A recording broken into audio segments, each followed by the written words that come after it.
Being a tech entrepreneur means paying attention to details.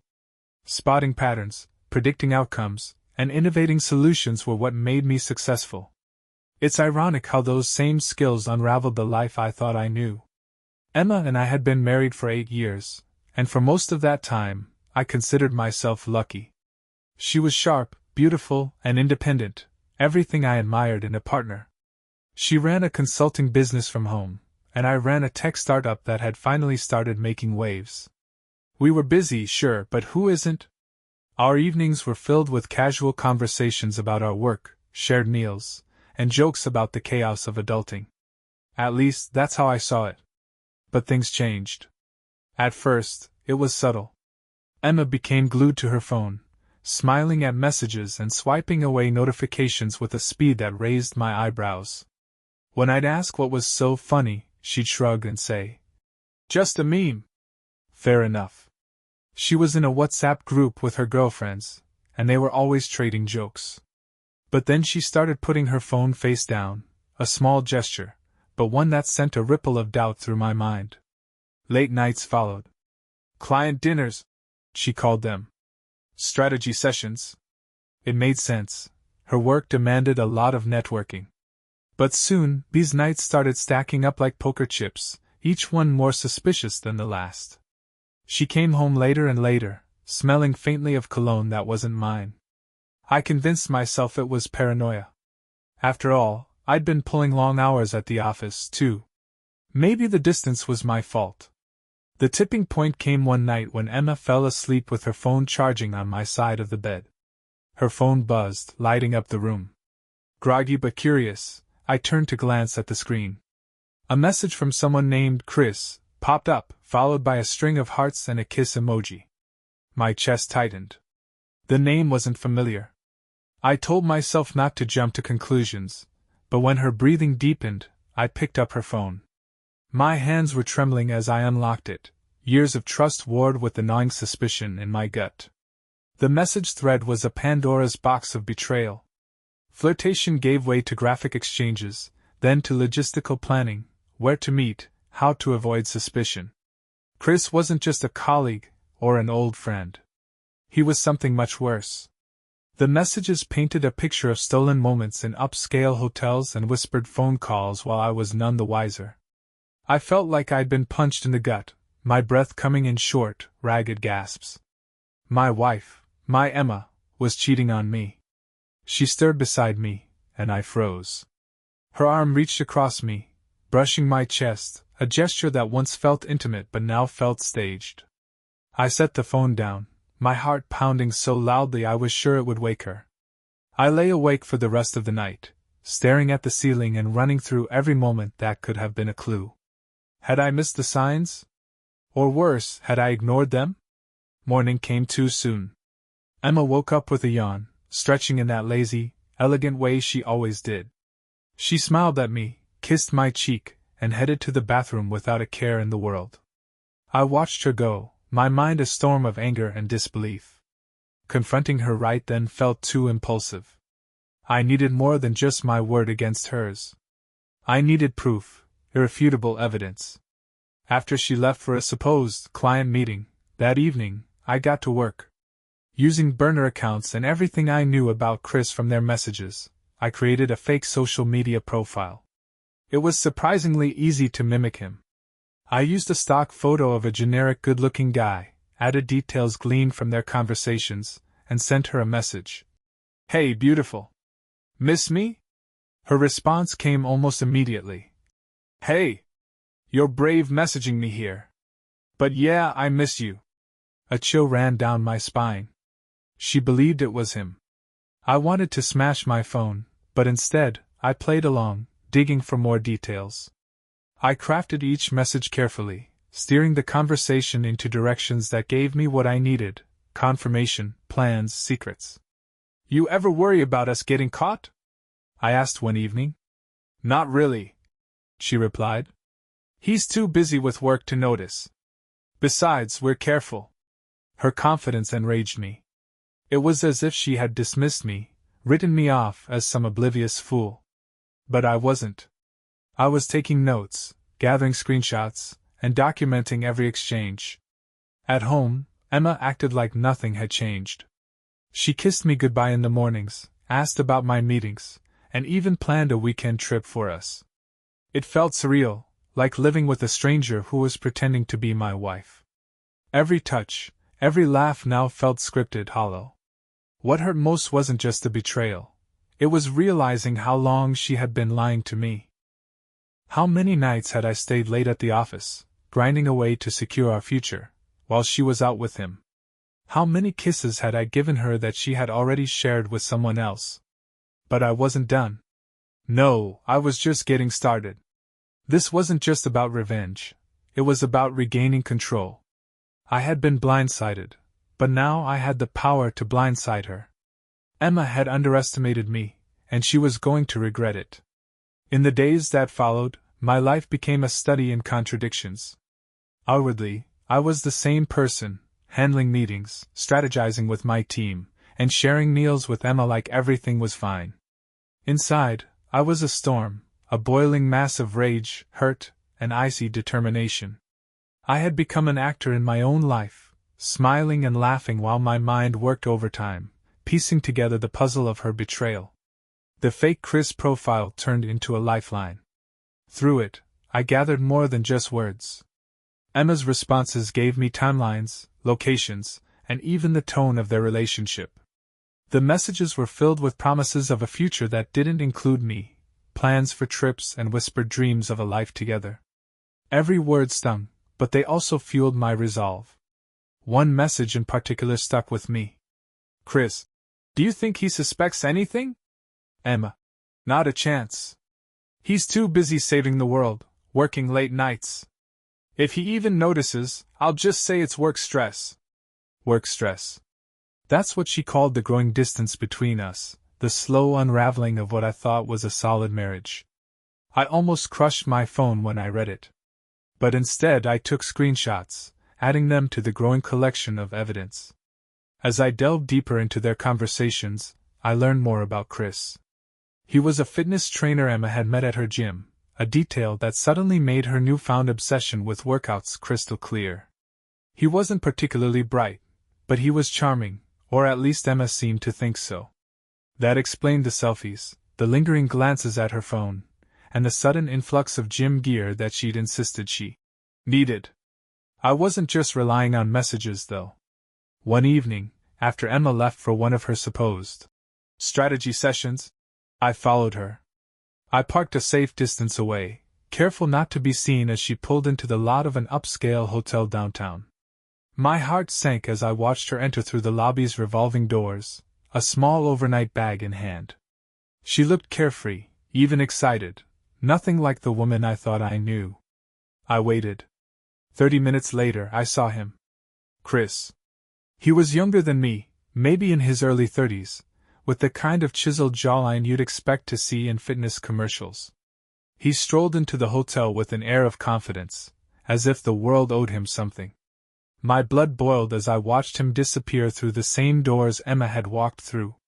I stayed in the car for another hour, staring at the building and running through 1,000 scenarios in my head. I wanted to storm in, to catch them in the act, to confront her right then and there. But I knew that wasn't the move. Confrontation would give her control, let her spin the narrative. No, I needed to think bigger. When she came home the next morning, she acted as if nothing had happened. She even brought me coffee, claiming her meeting had run late and she'd stayed at a friend's place to avoid driving back tired.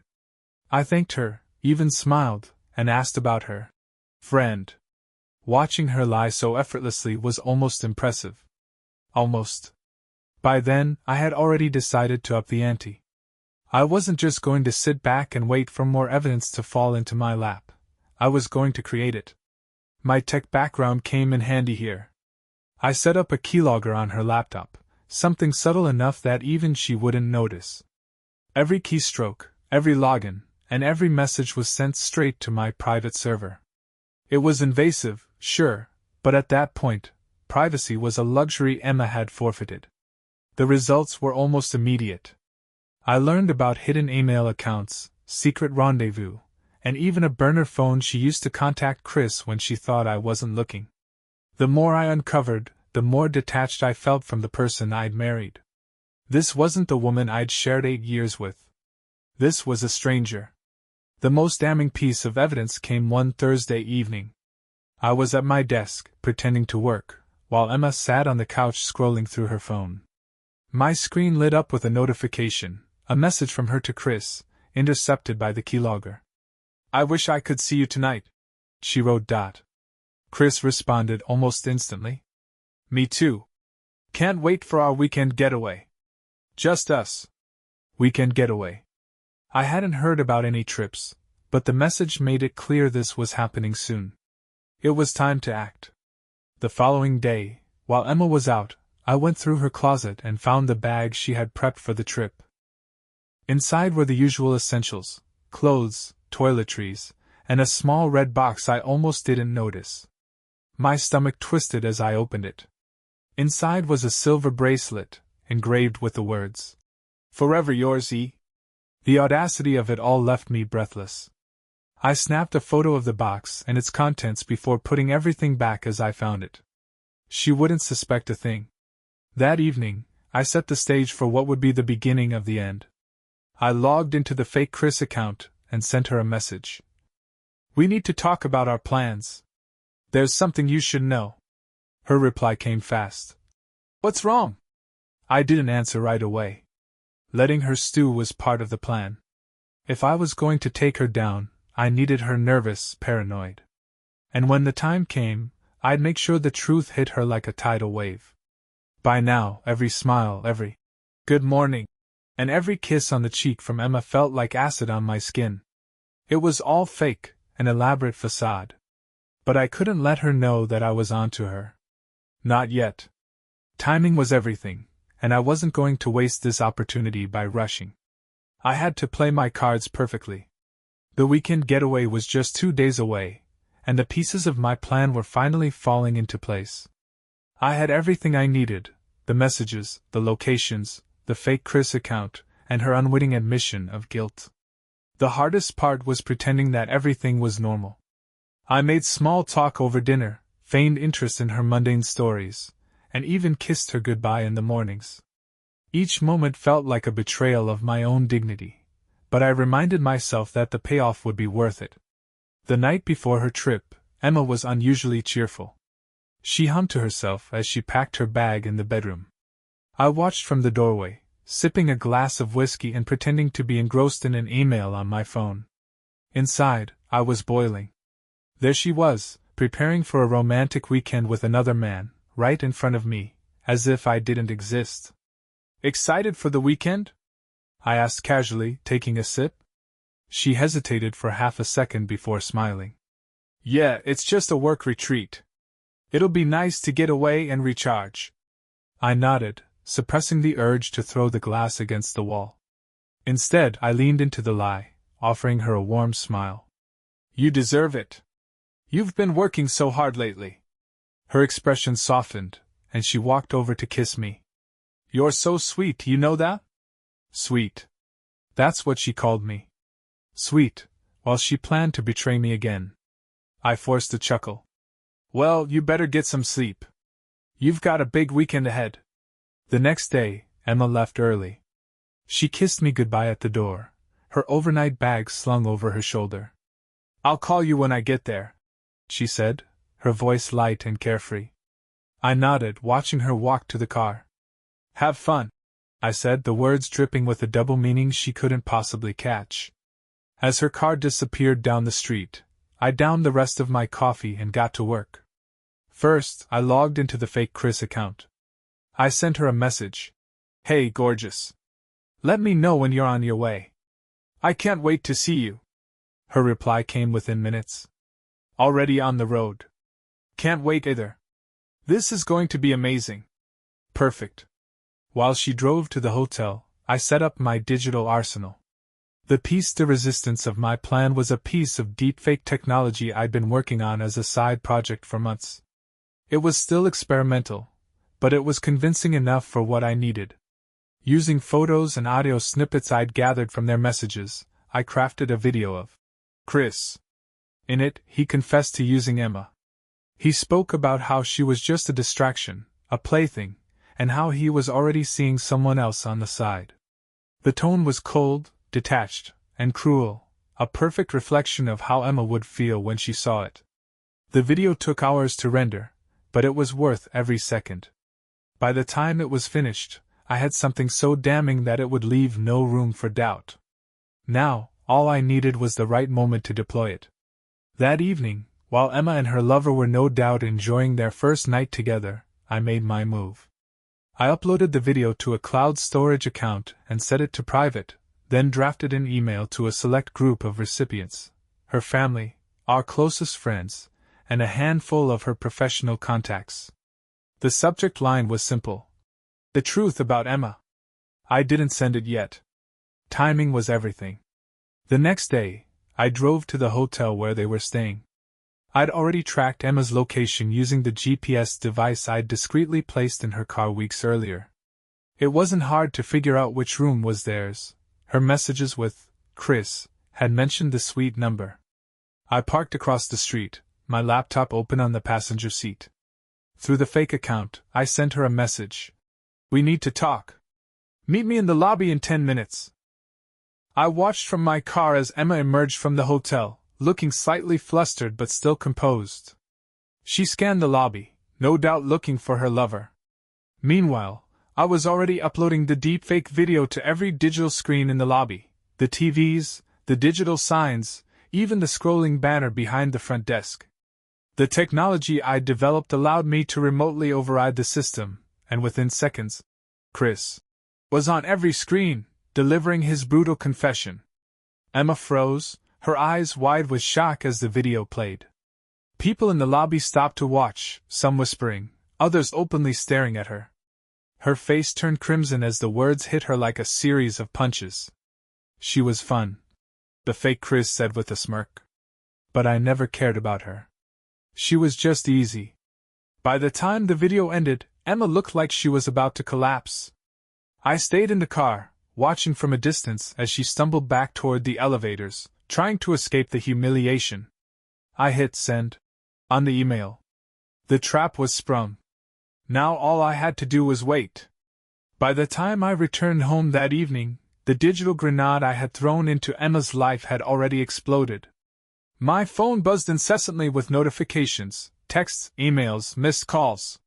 Each one carried the ripples of chaos I'd unleashed. I ignored them all. Emma didn't come home that night. I hadn't expected her to. I imagined she was still holed up in that hotel, trying to make sense of the disaster that had unraveled in front of her. The humiliation must have been unbearable. Her lover's supposed confession had been plastered on every screen in the hotel lobby, and now, thanks to my email, it was circulating among her family, friends, and colleagues. Good. I poured myself a drink, sinking into the quiet satisfaction of my revenge. For months I had felt powerless, watching her lies pile up while she treated me like an oblivious fool. But now, the tables had turned. She would be the one to feel small, exposed, and betrayed. The first call I answered wasn't from Emma. It was from her sister, Jennifer. Her voice trembled with a mix of shock and disbelief. "Is this true?" she asked. "Did Emma really?" "She did," I interrupted, keeping my voice steady. "Every word of it." Jennifer fell silent for a moment, processing. "Why would you send that to everyone? Couldn't you have handled this privately?" I almost laughed at her audacity. Privately? Like Emma handled her affair privately? No, Jennifer. She made her choices, and now she can deal with the consequences. Jennifer stammered a response, but I had already made up my mind. I wasn't about to let anyone make me feel guilty for what I'd done. I ended the call before she could argue further. The next day, Emma finally reached out. Her name flashed on my phone screen, but I let it ring. She called again and again. After the fifth call, she sent a text. "We need to talk. Please. I'm begging you." I didn't reply. Instead, I spent the day focusing on my work. My company had been my sanctuary throughout this ordeal, and I threw myself into it with renewed energy. There was something liberating about finally shedding the weight of her lies. But by evening, curiosity got the better of me. I wanted to see her squirm, to hear her attempt to explain herself. So I called her back. She answered on the first ring, her voice shaky and desperate. "Please, can we talk? I need to explain." "Explain?" I said, my tone cold. "You mean lie to me some more?" "No," she cried. "I swear I'll tell you everything. Just meet me somewhere. Please." Against my better judgment, I agreed. We arranged to meet at a coffee shop downtown, a neutral place where I wouldn't be tempted to yell or make a scene. When I arrived, Emma was already there, sitting in a corner booth. She looked disheveled, her makeup smeared and her eyes red from crying. For a moment, I almost felt sorry for her. Almost.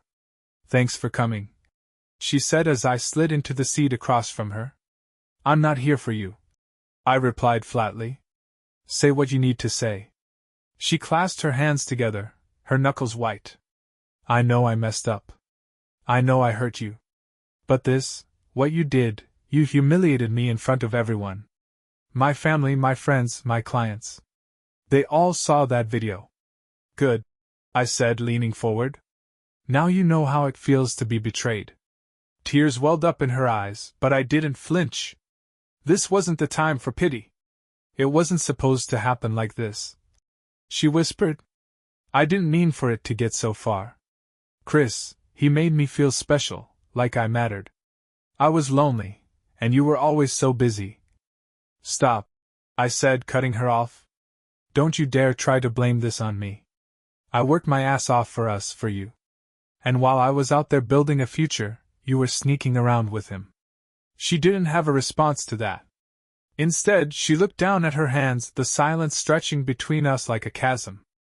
"I made a mistake," she said finally, her voice barely above a whisper. "But can't we fix this? Can't we go to counseling or something?"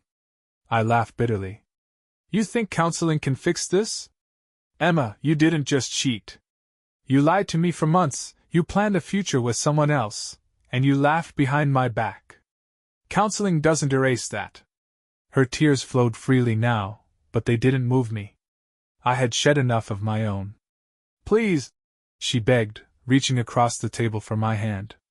I pulled back. "No, Emma. It's over. I'm filing for divorce." Her face crumpled at the word, and for the first time, she seemed truly broken. But it didn't matter. I had made my decision, and nothing she said could change that. As I left the coffee shop, I felt a strange mix of emotions. Part of me was relieved, it was finally over.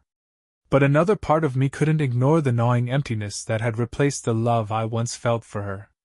I got in my car and drove home, the city lights blurring into streaks of color as I thought about the life I'd be rebuilding. Emma had destroyed what we had, but she wouldn't destroy me. I would rise from this, stronger and wiser. For the first time in months, I felt free. The fallout from Emma's humiliation didn't just ripple through her personal life, it detonated like a bomb, sending shockwaves far beyond what I had expected. The video of Chris confessing to his supposed manipulations, paired with the email I sent, had gone viral. By the time I woke up the next morning, the story was plastered across social media. It started small, friends and acquaintances sharing the video among themselves, gossiping in private group chats. But soon, someone forwarded it to a popular gossip blog. By the afternoon, #CheatingExposed was trending on Twitter, with people dissecting every second of the video and sharing their own stories of betrayal. At first, I didn't know what to think. This wasn't part of the plan. My goal had been simple: to make Emma face the consequences of her actions and reclaim my dignity. But now, I was being pulled into a viral storm. I checked my phone, scrolling through the hundreds of messages flooding my inbox. There were texts from old friends, colleagues, even complete strangers who had somehow tracked down my email. Most of them offered support, or shared similar experiences. Others wanted to know how I'd managed to create such a realistic deepfake. Some were journalists, asking for interviews. One message caught my eye.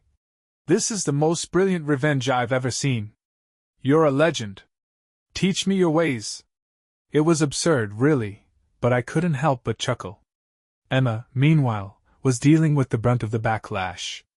Her social media accounts had become war zones, with people flooding her comments and DMs to call her out. Some were crueler than I was comfortable with, but I didn't intervene. She had made her bed. Now she had to lie in it. That evening, my phone buzzed with a call from Jake, one of my oldest friends. I hesitated before answering. Jake was the type of person who always knew when something big was happening, and I wasn't sure I wanted to hear what he had to say. "Dude," he began, his voice filled with a mix of amusement and disbelief. "You're all over the internet right now. People are calling you a genius." I sighed, leaning back in my chair. "It wasn't about being a genius, Jake. It was about getting the truth out there." "Well, mission accomplished," he said. "You're trending on every platform. Even my mom called me to talk about it." I groaned, pinching the bridge of my nose. "Great. That's exactly what I needed." "Hey, look on the bright side," Jake said. "At least now the world knows what you did. You've got the upper hand." The upper hand. It didn't feel like it. The truth was, I hadn't expected things to spiral this far. I had wanted justice, not a spectacle. Later that night, Emma called again. I debated whether to pick up, but curiosity won out. "What do you want?" I asked, my tone cold. Her voice was trembling, a mix of anger and despair. "You ruined my life, you know that? Everywhere I go, people recognize me. They're calling me names, sending me threats. I can't even go to the grocery store without someone pointing and whispering." "You ruined your own life, Emma," I replied evenly. "I just told the truth." "You didn't have to do it this way," she snapped. "You could have talked to me, worked through this privately." I let out a bitter laugh. "Worked through it? Like you worked through your affair? Don't lecture me about handling things the right way, Emma. You lost the right to that conversation the moment you chose to lie." She started to cry, but I didn't feel the usual pang of guilt that her tears once evoked. Instead, I felt a strange sense of clarity. For months, I had been suffocated by her lies, weighed down by the betrayal. Now, the burden wasn't mine to carry anymore. "Look," I said, softening slightly. "I didn't mean for it to blow up like this. But I'm not apologizing for exposing you. I deserve better than what you gave me." She didn't respond right away. When she finally spoke, her voice was quiet, almost defeated. "What happens now?" "Now?" I said, leaning forward. "Now I move on. You should too." I ended the call before she could reply. In the days that followed, I started to piece my life back together. The emails and messages eventually slowed, replaced by a quieter stream of support from friends and colleagues who had my back. I reached out to a lawyer and began the process of filing for divorce, determined to sever the last ties between us. The viral attention also opened unexpected doors. A tech magazine reached out, asking if I'd be interested in an interview about my use of deepfake technology. At first, I hesitated. Did I really want to attach my name to something so personal? But then I realized it was an opportunity. I could take control of the narrative, turning my moment of revenge into a chance to highlight the potential and risks of AI tools like the one I'd used. The interview went live a week later, and the response was overwhelmingly positive. People weren't just fascinated by the story, they were impressed by the ingenuity behind it. My company saw a surge in interest, with potential clients wanting to know more about the technology we offered. It was ironic, really. Emma's betrayal had inadvertently boosted my career. As I sat in my office one evening, watching the sun dip below the city skyline, I felt something I hadn't experienced in a long time: peace. I had survived the worst of it. The lies, the heartbreak, the chaos, it was all behind me now. I leaned back in my chair, smiling faintly. The storm was over. And I had weathered it. The first meeting with my divorce attorney, Lydia Crane, felt surreal. Sitting across from her in her sleek, minimalist office, I listened as she outlined the steps we need to take to finalize the divorce. She had a reputation for being ruthless, which was exactly what I wanted. Emma's in a vulnerable position right now, Lydia said, her tone clinical as she flipped through a stack of documents. The evidence you've gathered, combined with the public fallout from that video, gives us leverage. If she has any sense, she'll settle quickly to avoid more damage. I nodded, sipping the bitter coffee she'd offered me. I'm not looking to drag this out. I just want it over with. Lydia raised an eyebrow. Even with a quick settlement, things could get messy. If she tries to contest anything, assets, spousal support, it might take longer than you'd like. Let her try, I said, my voice firm. She's already taken enough from me. I'm not giving her another cent more than she's entitled to. Lydia smirked, clearly impressed by my resolve. Good. I'll draft the papers and send them over to her attorney. But be prepared, she may fight back. Fight back? I almost laughed. Emma wasn't exactly in a position to wage war. The fallout from the viral video had been brutal. Her social media accounts had gone dark, her consulting business had lost several high-profile clients, and she moved in with her sister after being hounded by reporters and online trolls. For the first time since this whole ordeal began, the power dynamic had shifted in my favor. Still, Lydia's warning stayed with me. Emma wasn't just embarrassed, she was cornered. And desperate people did desperate things. The next few weeks passed in a blur of paperwork and meetings. The divorce proceedings moved faster than I expected. Emma's lawyer tried to negotiate for a larger portion of our assets, citing the years she had supported me during the early days of my startup. I didn't deny that she'd been there, but my patience for her demands was thin. Lydia dismantled their arguments with surgical precision, and eventually, Emma agreed to a fair split. When the settlement was finalized, I felt an unexpected sense of relief. The weight of the marriage, the lies, the betrayal, the constant second-guessing, was gone. I was free. But freedom came with its own challenges. The house, which once felt like a sanctuary, now felt empty. Every room carried memories of a life I no longer recognized. The kitchen table where we used to share breakfast. The living room couch where we binge-watched shows. Even the bed, stripped of Emma's belongings, felt tainted. I decided it was time for a fresh start. One weekend, I called a moving company and began packing up my things. I found a loft downtown, modern, minimalist, and free of the ghosts of my past. The new space felt like a blank canvas, a chance to rebuild my life on my terms. Meanwhile, the attention from the viral video hadn't completely died down. Every so often, I'd receive a message from someone who had seen the story and wanted to share their own experiences. Some were supportive, others critical. A few accused me of being cruel, of taking things too far. One message stood out. It came from a woman named Rachel, who had gone through a similar betrayal. Her husband had cheated on her with a coworker, and she'd found out through a series of incriminating texts. Her words were raw, filled with pain but also resilience. "I don't know how you found the strength to do what you did," she wrote. "But seeing your story gave me hope.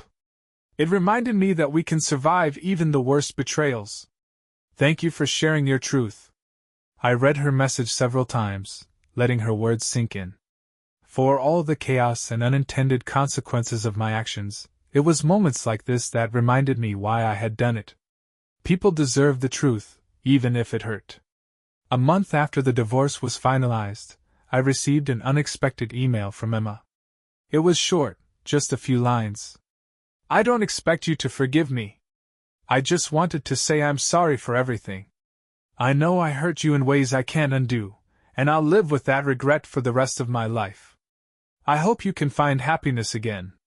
You deserve it."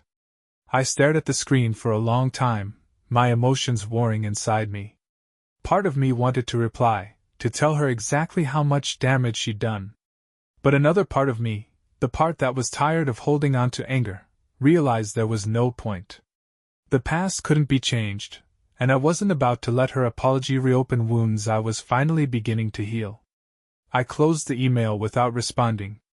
That evening, as I sat on the balcony of my new loft, watching the city lights flicker below, I felt a sense of closure. The anger, the heartbreak, the need for revenge, it was all behind me now. For the first time in months, I allowed myself to think about the future. A future without Emma, but one filled with possibility. I raised my glass to the skyline, a quiet toast to the life I was rebuilding. Here's to new beginnings. With the divorce finalized and my new loft taking shape, I thought the worst was behind me. I had taken my life back, reclaiming my sense of control and identity.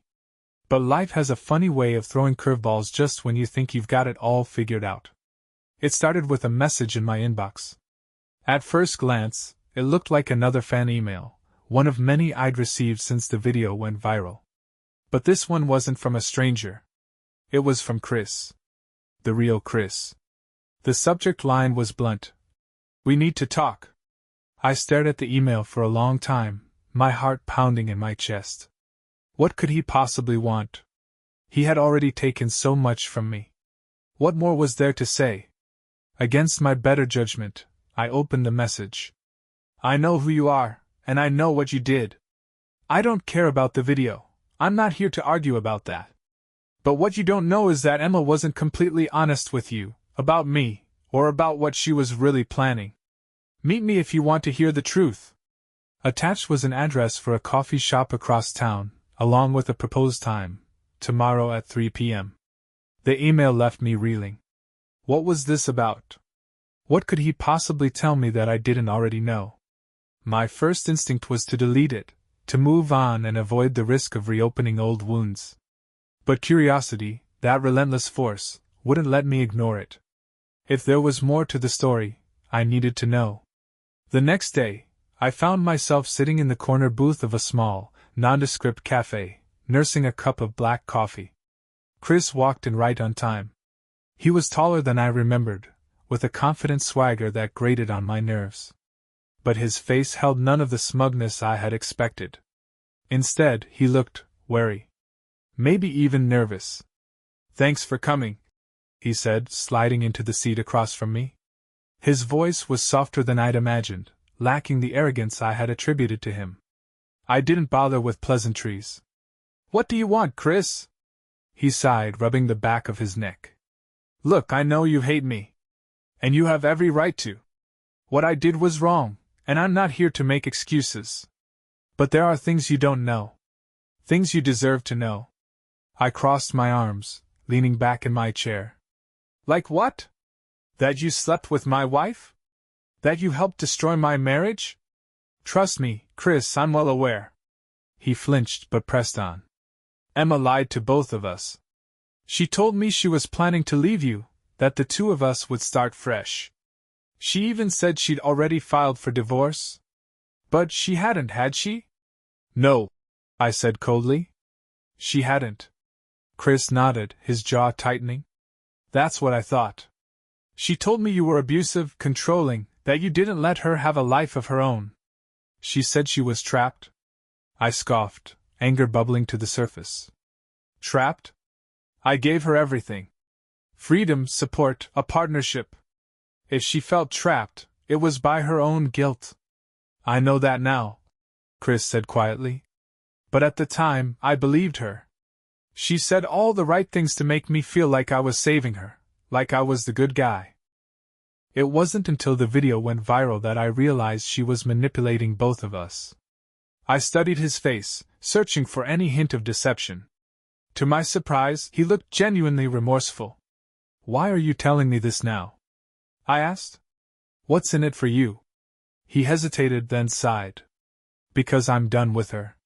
She's been blowing up my phone, begging me to help her fix her reputation, saying we can still be together. But I'm out. I wanted you to know the truth before I disappear from her life completely." Part of me wanted to dismiss him, to write him off as just another liar. But another part, the part that had spent months dissecting every detail of Emma's betrayal, knew he was telling the truth. Emma hadn't just betrayed me, she had lied to Chris too. She'd played both sides, manipulating us into her web of deceit. "What do you expect me to do with this information?" I asked, my tone sharp. "Nothing," he said, standing up. I just thought you deserved to know the whole story. Do whatever you want with it. He reached into his pocket and placed a piece of paper on the table. Here's my number. If you ever need to talk, or if she tries to pull something, call me. I didn't reply, and he left without another word. Sitting there, staring at the slip of paper, I felt a strange mix of emotions. Anger, disgust, and oddly, relief. Chris's confession didn't absolve him of his actions, but it added another layer to the story, a layer that made me realize just how deep Emma's manipulation ran. As I drove home, I thought about what he had said. About Emma's lies, her desperation, and her willingness to destroy anyone in her path. It was clear that I had made the right decision in leaving her behind. But it also reminded me of something even more important. I wasn't the only victim in her story.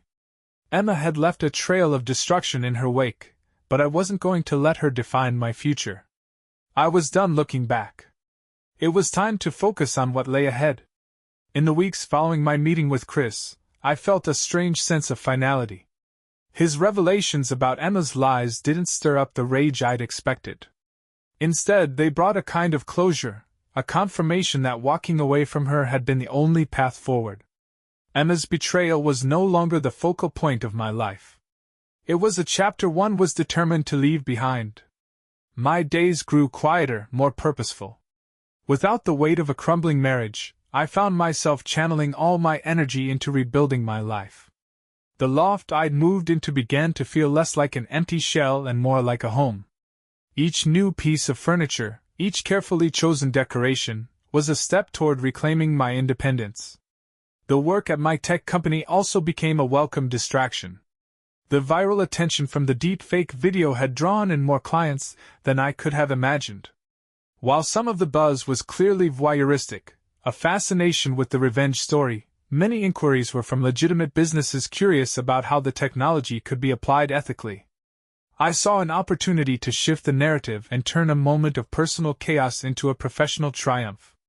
One afternoon, as I sat in my office reviewing proposals, my assistant knocked on the door. "Andrew," she said, poking her head in. "There's someone here to see you.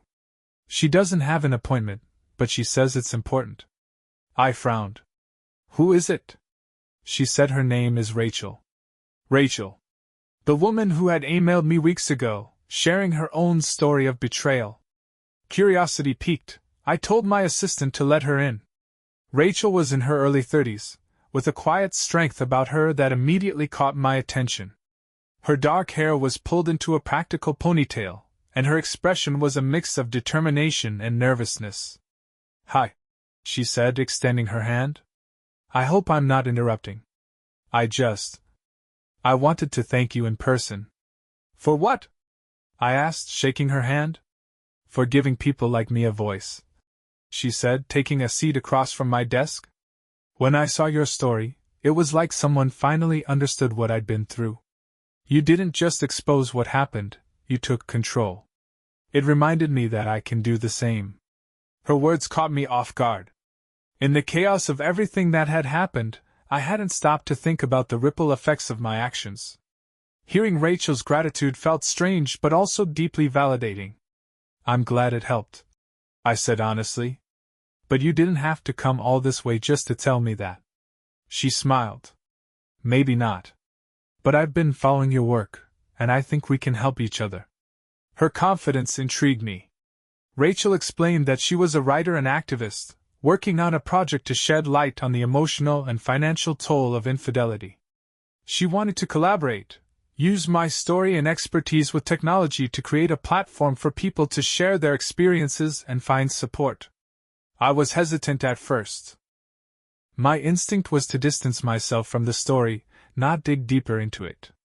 But as Rachel outlined her vision, I realized this wasn't just about me. It was about turning pain into purpose, helping others navigate the chaos I had barely survived. By the time our meeting ended, we had the beginnings of a plan. Over the next few weeks, Rachel and I worked together to develop the platform. We called it Reclaim, a space for people to share their stories, access resources, and connect with others who understood what they were going through. The response was overwhelming. Within days of launching, the site was flooded with submissions, stories of heartbreak, resilience, and ultimately, hope. Through the process, Rachel and I grew closer. What started as a professional collaboration quickly turned into something more. She was sharp, empathetic, and unflinchingly honest, a stark contrast to Emma's calculated charm. I found myself looking forward to our meetings, to the way she challenged my ideas and made me see things from a different perspective. One evening, after a particularly productive brainstorming session, we found ourselves lingering over drinks at a local bar. The conversation drifted from work to our personal lives, and before I knew it, I was sharing things I hadn't told anyone, about the nights I'd spent awake, questioning my worth, about the emptiness I'd felt after the divorce, about the fear that I'd never truly trust anyone again. Rachel listened without judgment, her gaze steady and reassuring. When I finished, she reached across the table and placed her hand over mine. "You're not broken," she said softly. "You've just been through hell. But you made it out, and that says more about you than anything she ever did." Her words stayed with me long after the night ended. For the first time in months, I felt a glimmer of hope, not just for my future, but for the possibility of finding real connection again. As the weeks turned into months, Reclaim grew into something neither of us could have imagined. It wasn't just a platform. It was a movement, a testament to the strength of people who had been knocked down but refused to stay there. And through it all, Rachel was by my side, reminding me that life, no matter how messy, was worth rebuilding. One evening, as we stood on the balcony of my loft, watching the city lights flicker below, I turned to her and said, "You were right. I'm not broken." She smiled, her eyes reflecting the city's glow. "Of course I was. I usually am." For the first time in a long time, I laughed, not out of bitterness or disbelief, but out of genuine joy. It was a new chapter, and this time, I was writing it on my terms. As Reclaim gained traction, it became more than just a website. It turned into a lifeline for people around the world. Stories poured in from men and women who had faced betrayal, heartbreak, and the seemingly insurmountable task of moving on. Each submission was a testament to human resilience, a reminder that even the most devastating pain could lead to growth and transformation. Rachel and I threw ourselves into the project, expanding Reclaim's reach and adding new features. We created a support forum, partnered with counselors to offer affordable therapy sessions, and launched a podcast where survivors could share their experiences in their own voices. It was exhausting, all-consuming work, but it felt meaningful. Every success, every message of thanks, reinforced the idea that we were making a difference. But as Reclaim flourished, I found myself facing a personal challenge, opening my heart again. My relationship with Rachel had deepened over the months, shifting from a professional partnership to something more intimate. We spent hours together, not just working on Reclaim but talking about our lives, our fears, our hopes. She made me laugh in a way I hadn't in years, and her unwavering belief in my strength was something I hadn't realized I needed. One evening, as we worked late at the loft, she paused mid-sentence, setting her laptop aside. "Andrew," she said softly, "can I ask you something?" I looked up from my notes, her serious tone catching me off guard. "Of course. Do you ever think about dating again?" she asked, her gaze steady but vulnerable. "I mean, really putting yourself out there?" The question lingered in the air between us, charged with unspoken possibilities. I set my pen down, considering my words carefully. "I think about it," I admitted. "But honestly, the idea scares me. After everything that happened with Emma, I don't know if I can trust someone like that again." Rachel nodded, her expression thoughtful. "I get that. Trust doesn't come easily after betrayal. But you know, not everyone is like her. There are people who want to build you up, not tear you down." I met her eyes, searching for the courage to say what I'd been feeling for weeks. "Like you?" I asked quietly. She smiled, a mixture of warmth and surprise. "Maybe." The silence that followed wasn't uncomfortable. It was charged with possibility. For the first time, I felt the walls I'd built around myself beginning to crack. Rachel wasn't Emma. She wasn't hiding behind lies or manipulation. She was honest, real, and standing right in front of me, offering something I hadn't thought I'd find again: hope. Taking a deep breath, I reached across the table, my fingers brushing hers. "Maybe I'm ready to find out," I said. The smile that spread across her face was enough to make my chest ache in the best way. It wasn't just relief or excitement, it was connection, something I hadn't felt in a long time. In the weeks that followed, Rachel and I began to explore what a relationship might look like. It wasn't easy. There were moments when my fears crept in, when the scars left by Emma's betrayal made me second-guess myself. But Rachel's patience and understanding never wavered. She gave me space when I needed it, and gently pushed me forward when I was ready. Meanwhile, Emma's shadow continued to fade from my life. The viral frenzy around the deepfake video had finally died down, leaving her reputation in tatters. I didn't know where she was or what she was doing, and for the first time, I realized I didn't care. She was a part of my past, a chapter that had shaped me but no longer defined me. One afternoon, as Rachel and I walked through the park, she turned to me with a mischievous grin. "Do you ever wonder what Emma would think if she saw us now?" I laughed, shaking my head. "Honestly? I don't think about her much anymore. She made her choices, and I made mine. This," I said, gesturing between us, "is what matters now." Rachel slipped her hand into mine, her smile softening. "Good. Because you deserve this, Andrew. You deserve happiness." Happiness. It was a word I hadn't allowed myself to believe in for a long time. But as I looked at Rachel, the way her hair caught the sunlight, the way her laughter seemed to brighten even the darkest corners of my mind, I realized she was right. I did deserve it. We both did. That evening, as we sat on the balcony of my loft, the city stretching out before us, I felt a sense of peace I hadn't thought possible. The chaos of the past year had been replaced by something quieter, more grounded. My life wasn't perfect, no one's is, but it was mine. And for the first time, I felt like I was exactly where I was meant to be. As Rachel leaned her head against my shoulder, I wrapped my arm around her, holding her close. The future was uncertain, as it always is, but for the first time in a long time, I wasn't afraid. I was ready. A year after the day my life turned upside down, I stood in a packed auditorium, addressing a room full of people. The spotlight was bright, but it didn't faze me. Public speaking had never been my forte, but this was different. This was personal.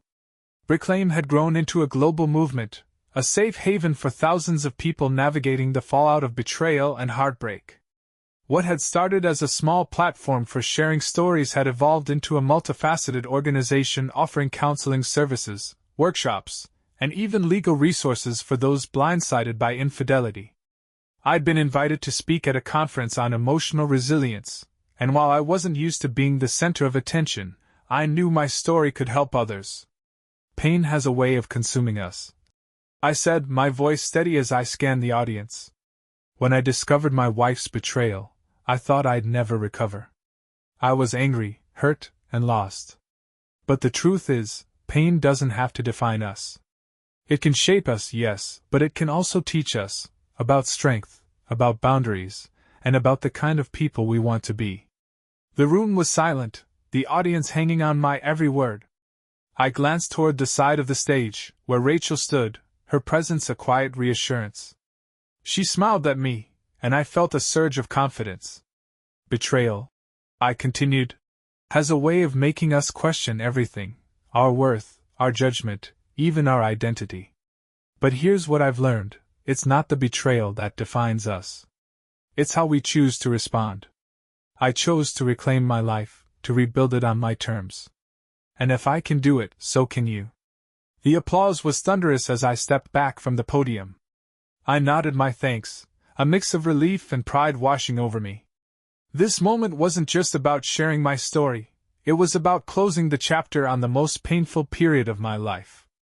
After the talk, I joined Rachel in the lobby. She had been instrumental in organizing the event, and her passion for the work we were doing was contagious. "You were amazing," she said, sliding her arm around my waist. I don't think there was a dry eye in the house. I chuckled, pulling her close. I just told the truth. The real magic is what you've helped us build. Rachel blushed, brushing off the compliment. It's all of us, Andrew. You, me, the team, the community. We're building something that matters. And she was right. Brick Lane wasn't just a project anymore, it was a purpose. It had given me direction when I needed it most, and now it was giving the same to countless others. That night, as we walked back to the loft, I found myself reflecting on the journey that had brought me here. The betrayal that had shattered my marriage now felt like a distant memory, a storm I had weathered and left behind. Emma's lies, Chris's involvement, the viral video. It was all part of a story I no longer needed to dwell on. Rachel and I stopped at a small bakery to pick up dessert, and as we sat on the balcony later, sharing a slice of cake under the city lights, I realized how far I'd come. My life wasn't perfect, it never would be, but it was mine. Every decision I'd made, every step I'd taken, had led me to this moment. You're quiet tonight, Rachel said, resting her chin on her hand as she studied me. Just thinking, I replied, offering her a small smile. About how much things have changed. How much I've changed. She reached across the table, taking my hand in hers. You've come a long way, Andrew. And you're not done yet. The best is still ahead of you. Her words stayed with me as we finished our dessert and turned in for the night. Lying in bed, with Rachel's warmth beside me and the hum of the city outside the window, I felt something I hadn't felt in years, contentment. The next morning, I woke to sunlight streaming through the windows and the smell of coffee brewing in the kitchen. Rachel was already up, humming softly as she prepared breakfast. The sight of her, so natural, so unguarded, made my chest ache in the best way. Good morning, she said, turning to smile at me. Hope you're hungry. Starving, I replied, crossing the room to kiss her. It was a simple gesture, but one filled with gratitude and promise. As we sat down to eat, I thought about how different my life had become. A year ago, I was lost, drowning in anger and betrayal. Now I was rebuilding, creating something new and meaningful. The scars were still there, faint reminders of what I'd endured, but they no longer defined me. They were part of my story, not the whole of it. After breakfast, we stepped onto the balcony, coffee cups in hand. The city stretched out before us, alive with possibility. What's next for us? Rachel asked, leaning against the railing. Her question was light, but her eyes held a deeper curiosity. Anything we want, I said, wrapping an arm around her. The future is ours. And for the first time in what felt like forever, I believed it.